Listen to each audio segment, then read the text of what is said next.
Everyone wants to live an inspired life, yet so many people search for happiness following the footsteps of peers and taking advice from people who have different values and outcomes to which they're searching. There are people born into wealth, graduated from the best universities in the world, and there are people who have none of that and yet are living extraordinary lives full of fulfillment and reward. The purpose of this podcast is to share insights and strategies that allow you to question the status quo and think freely, so you can design your life and be who you want to be. We get one life. Time is our most valuable asset. I believe that when we're free and able to focus on meaningful work, we become better human beings. This is always free, and I'm your host, Jason Graystone.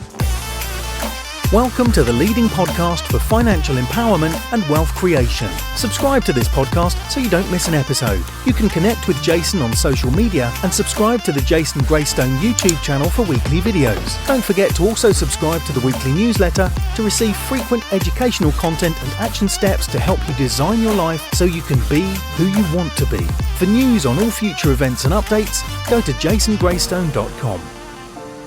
Alright guys, welcome back to the podcast. Hopefully you enjoyed the last episode when I was speaking about kind of tracking what you're spending, where your leaking bucket is, as they say, and having a think about how you can optimize those expenses. So whether that's through, self-development, reading books, Audible, courses, masterminds, boot camps, mentors, coaches, that kind of thing.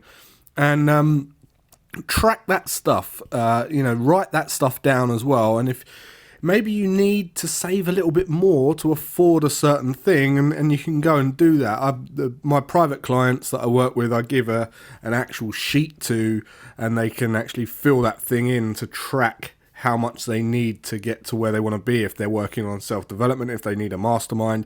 And it almost incentivizes them to save a little bit more, track a little bit more, be a bit tighter with the frivolous spending and put it into self-development, because as I said last week, there's that intangible growth and intangible income, which I'm going to go through a bit later on. So this week I really wanted to just talk about kind of the next step, but firstly I just want to take you back a little bit to where I was before I started the business, because obviously I told you guys already that I was fascinated with Paretos Law and kind of figuring out how I could maximize my income through minimum output. And I had this whole plan mapped out for financial independence. And obviously the first thing I figured out was I needed to kind of be a bit less frivolous with my spending, and I needed to save some money and spend it the right way. And the way that I got into that, the reason I realized that is because I used to have these kind of periods in my life where I was about 20 years old, and we'd be going out to the clubs and blowing a load of money, right? And we would do like 200, 300 pounds in a weekend. And for a young lad, it's pretty much my entire week's wages, if not more. And I would always feel depressed, like I would feel really down because I'd spent so much money, and I'd obviously drained the capital that was in my bank account, my liquidity, if you like, and I didn't feel good about it. I felt like I was a bit in survival mode. I felt like I had to go out and do some overtime and kind of put some hours in and really get my head down and not spend any money at all.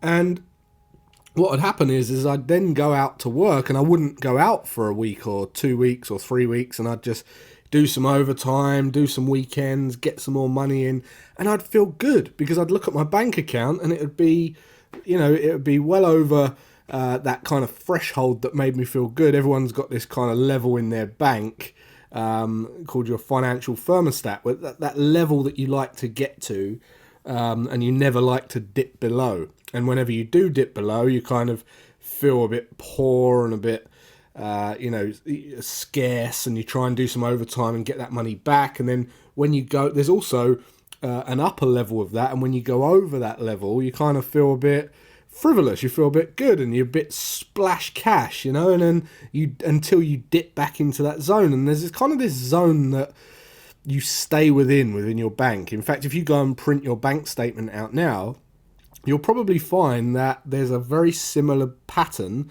in terms of how the money goes in and out of your account. And if you printed a graph off to show the overview of your account, you'll probably find that the money comes in, goes above your threshold, you dip it back in, and then slowly you drain it, it goes back into the red zone, and then you get paid again, it goes back up, and it's kind of this sideways move between what I call this band or this threshold of upper and lower limits. And it's very, very common. It's very common. I see it all the time. So I kind of had that, and I would find that my emotions were actually being played upon depending on whether I had cash in the bank or if I didn't have cash in the bank. And what would happen is when I had lots of, when I'd been working hard and working, I had loads of money in the bank, I felt good. And then when I would blow the money and go out and spend the money, I'd feel a bit worse. I'd feel terrible. So I kind of figured out that actually I need to, I started asking myself, why am I feeling this way? What is it? Why do I feel like this? And it all boiled down to the fact that when we don't have cash in the bank, our brain starts to go into that survival mode, which I mentioned last week. That's why I said carry cash. That helps, right? But your brain goes into this survival mode, and the reason being is because we don't have enough cash to see us into the future. The less you can buy into the future, the more your survival brain kicks in. And obviously, if you're going out and blowing a load of money in the club or the parties, or, just blowing money left, right, and center, you're going to dip into your liquidity, dip into your cash, become, you're going to be less liquid, you're going to have less capital in the bank and less of a buffer, therefore you're going to feel bad. And it's as simple as that. Simple as that. So where I was in life at that time, I was surrounded by my friends who, I had met around college time, okay, and we started when I was about 16, and we used to go out all the time. We used to go out into a place called Sutton in Surrey, and there was a bar. I mean, I'll tell you, I used to go out to, on a Monday would probably be the only day I didn't go out, and then Tuesday there was this thing called 123, which was £1.23 to get into this place called the Lytton Tree, and it was £1.23 per drink, and they were serving up 16, 17-year-olds, 18-year-olds, right? And I would go there on a Tuesday. Wednesday we would go to this place called the ISO Bar, which is then went on to become a Rat and Parrot. Great names. But they were serving beer for 50 pence per pint to 16, 17-year-olds, right? 16, 17-year-olds, 50p per pint. And then Thursday, we would then head up to a place on Purley Way in Croydon called Atlantis, this big club. We'd have to get the bus there, all jump off the bus into this club, and they would do something special there on a Thursday night, or we would go to this club called the Blue Orchid in Croydon. And if you're listening to this and you're from Croydon, if you know, right? And then obviously Friday night I'd be out in the bars, Saturday night I'd be out in the club, and then Sunday there'd be a karaoke bar up in a place called North Cheam, which was up the road from me, called the Cavern. And we used to go up and we used to sing in the karaoke bar and obviously have drinks and all the rest of it. And then Monday would be the only day that I didn't go out. And I was around this group of friends, and I love them dearly, still great friends with them today. But I realised that if I was to break out of this and really start taking control of my finances, I would need to sacrifice some of this stuff. So I went to my mates and I said, look, I can't do this too much more. I really can't be spending this much money out in these places. I've got this plan. I want to be financially independent. I'm going to do this. I'm going to do that. I'm going to do that. And they're all kind of like, yeah. Just come out for one more beer. And one of my mates, Steve, his dad, he said, look, Jay's got his head screwed on. He wants to go and do his thing.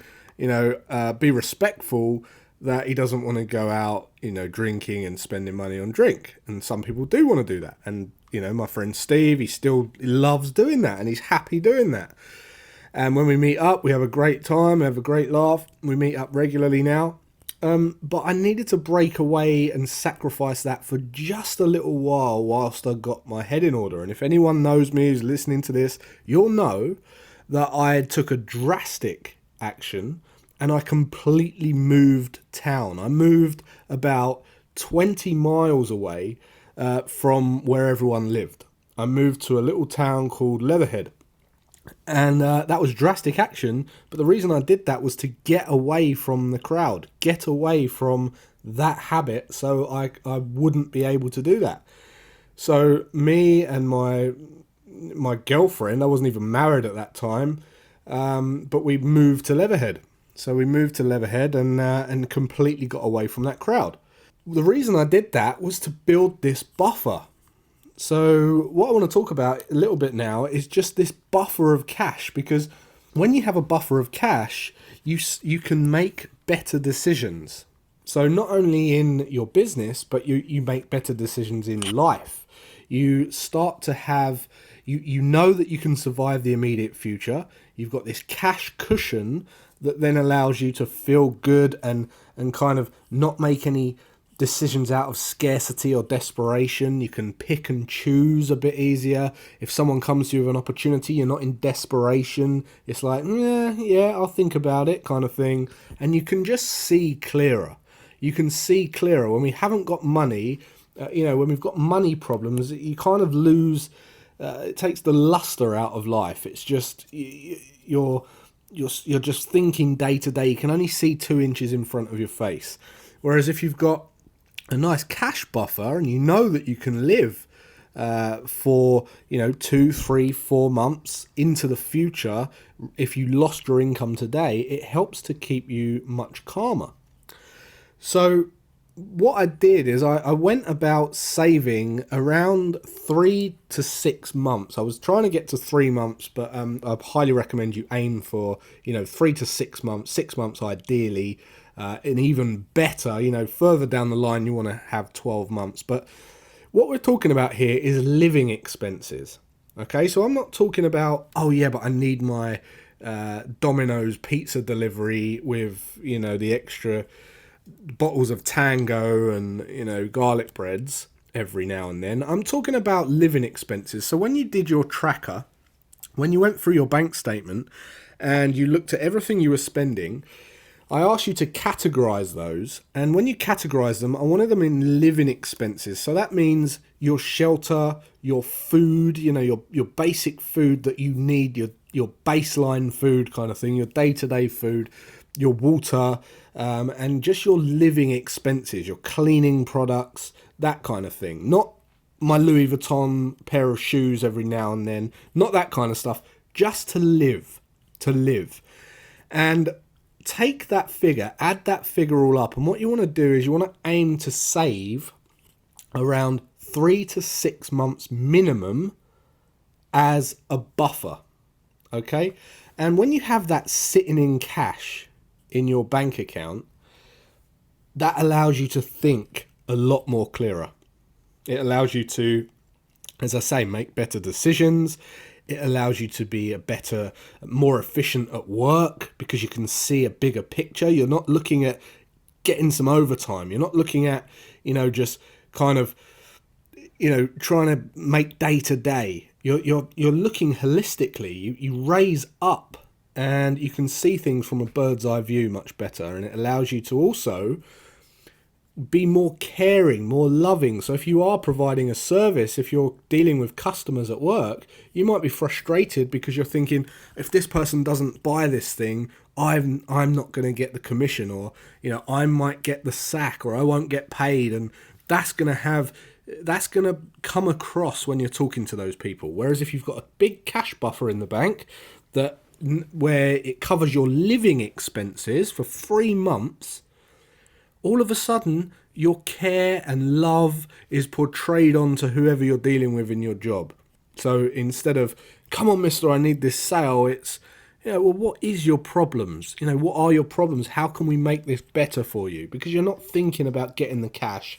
You're thinking about serving the person much more. So, and also you're thinking about serving your boss. If you've got a job, you're serving the boss better. You're serving the boss. You're not just, you pay me, I need money, I need this, I need that. It's how can I make this business better? That's how you start to think. That's how you start to think when you've got a cash buffer. So that's what I needed to do, right? So I went all the way to Leatherhead. I drove, we drove 20 miles, moved into the area. We moved into Leatherhead and we set up shop there, and that was it. I didn't look back. Now, obviously, when I set up shop in Leatherhead, I still had a job, right? I was still working in a job, and it was very close to when I started up my business, because as I explained before, it wasn't in the place long before I decided to start my business, but I still was at a job when I moved to Leatherhead. So the next thing I set about doing was I figured that if I could build a cash buffer, which I was doing well at because I stopped going out drinks and parties and all that kind of stuff. And I thought, well, the next step is to kind of keep this momentum going. So I thought, well, if I can keep building this buffer, I can, I can think even clearer, and it's going to set me up. It's going to give me some leeway when I start a business and all that kind of thing.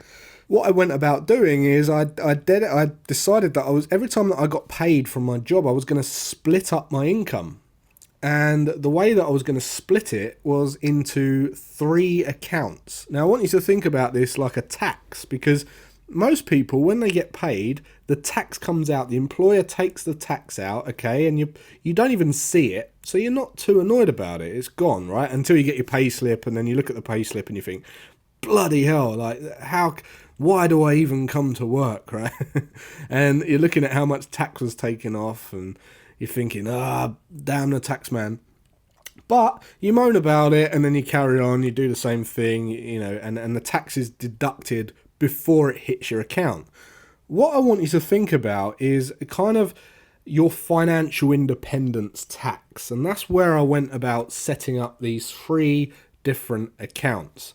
Now today, I've got about 50 bank accounts, and I'm going to be sharing with you the entire structure over the series of this podcast. But initially, I just set up 3 bank accounts. So I knew what my living expenses were. So what I wanted to do was every time I got paid, I wanted my income, my post-tax income, because my employers took care of that, to be divvied up into 3 different accounts. One account was for my living expenses. So I had that figure. I went to my bank and I said, right, I need this account called living expenses, and I need every time on the 1st of the month I get paid.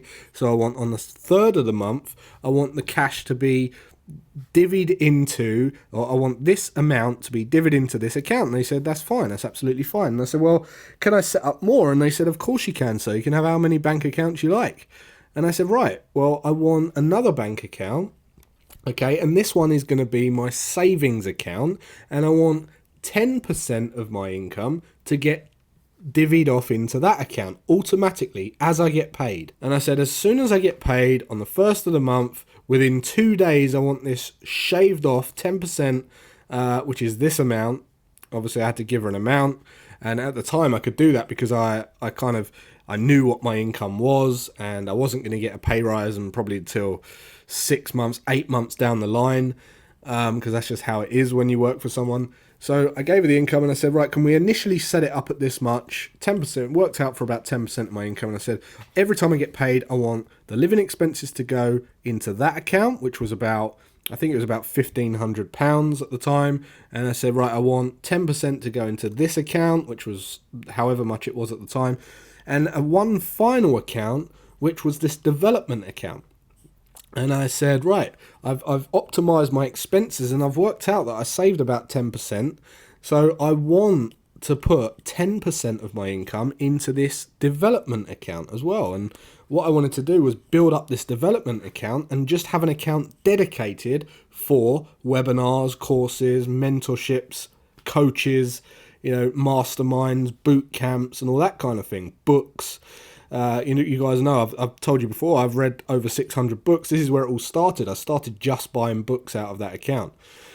So I came out of the bank and I said, right, that's great. I've still got the job, but every time I get paid, I've got my living expenses, which I calculated, going into this account. And all of the bills for my living expenses were getting taken from that one account. I then had 10% going into a savings account, which just got left, okay? It was just left there. I did not invest it at that time. Shortly after I started investing it, and I'll talk about that a bit later, but that was just a savings account, and then a development account, a self-development account, which was to work on my brain, just my brain, because I knew that if I taxed myself and paid my brain, then I would be able to have this intangible income growth from what I learned, whether it was building skills, whether it was getting out of the job, whether it was starting my business, whether it was becoming more efficient, right? There's a saying, if you empty your pockets into your mind will fill your pockets. And it is so, so true. There's also a saying, the more you learn, the more you earn. That's only true if you apply what you've learned. So don't get fooled into that. I'm a big advocate of the more you earn, the more you learn, the more you earn. But if you just sat there and read a load of books and kept it all to yourself, you would not earn more money. It's about sharing what you've learned. It's about utilizing what you've learned and providing value, or building a skill. If it just sat in your head, it's not going to earn you any more money. Anyway, that's where I was with that. Okay, so I moved to Leatherhead, got the bank set up, started getting my income on track, taxing myself, and I was, I had the cash buffer, I was feeling good, and that is when it was time to start my business. And the reason I wanted to start a business was to go to that next step. And the next step was I had the buffer of money, I had the automated banking, and by the way, just before I go off that topic, automated banking is so underrated, okay? It's probably the most underrated wealth acceleration strategies on the planet. You never ever hear people talking about it. It doesn't sell very well. You don't see people saying, buy my wealth acceleration strategy. I'm going to teach you to automate your banking. It doesn't really sell, but it is very, very underrated. And I highly recommend it. So I had all that stuff done, had it done. The next thing I needed to do was to control my income. Because remember I said to you guys in the first episodes that I needed to be in control of my income, because I didn't want a pay rise every 6 months, every 12 months. I wanted a pay rise when I damn wanted a pay rise. I wanted to control the pay rise. I wanted to pay myself at least 10% more per year. And on top of that, I wanted to have the flexibility to go out and use my knowledge through my self-development account to serve and earn more money, like big lumps of money in one go, so it'd accelerate my journey to financial independence. I wanted to, because remember, every time I'm getting paid, it's that same portion going into each of those 3 accounts, or the 2 accounts, and plus my living expenses. So as long as I didn't raise my living expenses like most people do, I could really start to cook on gas. I could really start to accelerate this thing. So I wanted to control my income. That's why I started a business. And the reason I wanted to control my income through starting a business is because I saw so many people, trying to control stuff that they've got no control over, or worrying about stuff they've got no control over. Because when it comes to, financial independence, there's so many things that make up financial independence. It's very, it's quite complex, because as I've just been over, it's your income, it's your savings, but then there's your lifestyle, there's the inflation rate, income growth, your desired kind of lifestyle growth, your buffer percentages, as I just went through, your, returns on investments, if you've got investments. There's loads of different things that go into it. But most people seem to focus on things that they don't control. Like we can't control the inflation rate in our country. What you can control is your income. Okay, so you can control how much income and your income growth that you get. So, for example, if you've got a job and you're getting this pay rise for kind of 3, 4, 5% per year, that's a very little pay rise, and you're probably just matching inflation, maybe just a little bit more. And it's just making it very, very difficult to get to a level of financial independence. So what you want to do is you want to be able to grow that income to much more than the inflation rate, 10% plus, in order to get to financial independence quicker. And when I tell people that you want to go for 10% plus, you want to have this big jump in income, they're thinking, well, how can I, 1.5x my income? How can I do that? That's impossible. And it's because they're thinking with the same mindset that got them where they are now. They're thinking, well, if I'm working 40 hours a week and I need to 1.5x that, well, I've got to now work 60 hours a week and that kind of thing. And it's just not true. That's the wrong way to think. And then the next thing you see people do is that's where they spin off and they start going, I need to earn passive income. I need to get some kind of passive income model going on. When really they could use what I call leveraged income. Now, there's a lot of difference between leveraged income and passive income, and I'm going to go into it a bit more detail. But if you are going to start a business, the big mistake most people fall into is they kind of start the business and they just end up creating a job. So they go from doing something they're really good at to then going into doing something they're really good at, but all of a sudden they've got to do taxes, payroll, legislation. They've got to do all this other paperwork, quoting, all this kind of stuff, and it's not what they're good at. And what they don't do is they underappreciate leveraged income. Now, leveraged income is where you do a job once and you build a system, or you make that job more efficient by building a system using software, technology, machinery, staff. You employ staff to do that job. Remember, the goal is to buy time, to get out. I said this last week, buying time. And most people go into a job and they think, I'm going to control my income. And what they do is they end up stressed and like basically on a hamster wheel, and they've got even less time, right? And they've created this business and then they're just so frustrated, and then you end up, they end up having a breakdown or something crazy. So what you want to do is you want to control your income, but you want to bear in mind that you don't want to put yourself into a job that you've created with a load more stress. What you want to think about early on is leveraged income. So it was always my intention to start employing people, but I certainly didn't have the mindset of how am I going to 1.5x my money if that means I've got to work 60 hours a week if I'm working 40 now. I didn't have that mindset. What I went into is I was saying, right, I'm going to use leveraged income. I'm going to leverage this business. I'm good at what I do, so I'm going to create systems. I'm going to employ staff on day one. So I employed my best friend Adam. He was I took a real gamble on employing Adam. He had no skills, and I had to basically teach him everything I knew. He had a lot of skills electrically, but he didn't have skills in the industry that I was in. And because I loved him so much, I said, right, we're just going to do this. I'm going to teach you everything I know, and you're going to be, I'm going to lean on you as much as possible. And later on down the road, the guy practically ran the business. And when we were up to kind of 17, a team of 17, I wasn't doing anything. He was running the thing. I had all the staff doing the thing, and the money was coming in, was doing 1.8, 2 million. And I literally wasn't lifting a finger. I was doing very little. And that was always the plan, leveraged income. And that's what you can control. I want you to think about that, because the reason I'm going into this on a bit of a tangent here is because people seem to think, well, if I'm going to control my income, I need to work more, or I need to do another job, and that is rubbish. It's just rubbish. That is the same mindset that will limit you, and you'll end up being very stressed, earning probably 100 grand a year.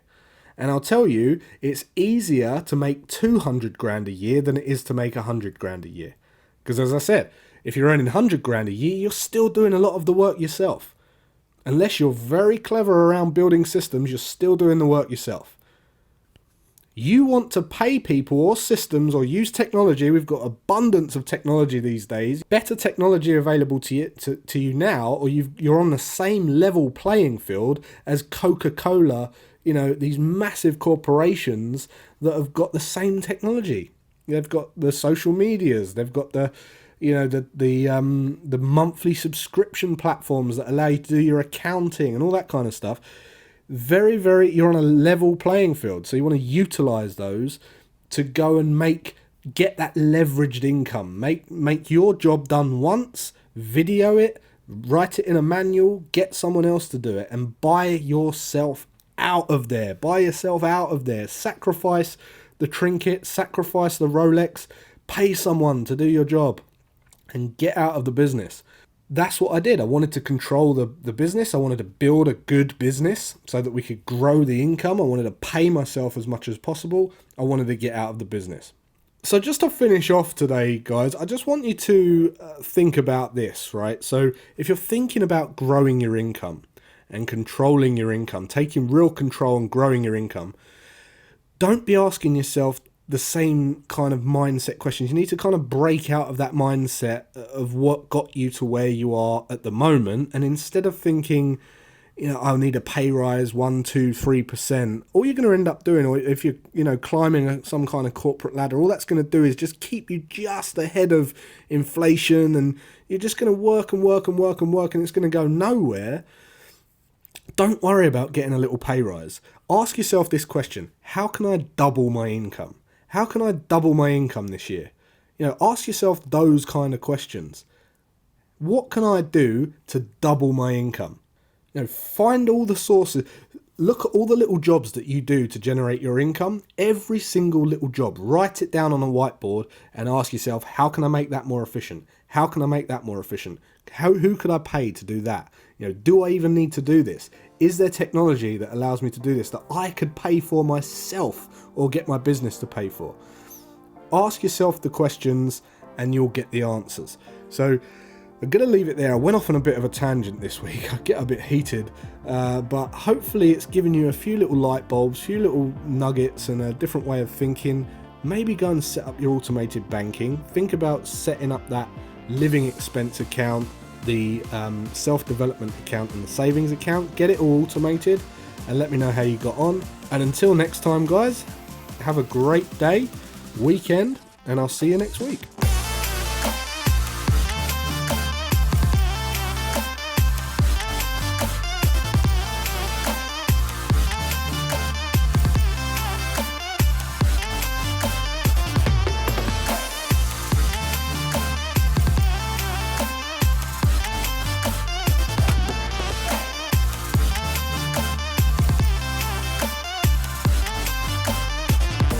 Subscribe to this podcast so you don't miss an episode. For news on all future events and updates, go to jasongraystone.com.